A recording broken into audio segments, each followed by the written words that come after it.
अस्सलाम वालेकुम दोस्तों, कैसे हैं आप सब।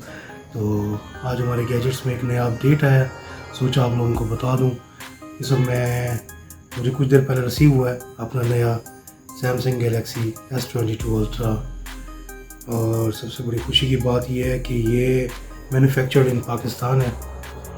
अभी इसको हम अनबॉक्स करते हैं तो बड़ी खुशी हो रही है, हमारे गैजेट में एक नया इजाफा हुआ है।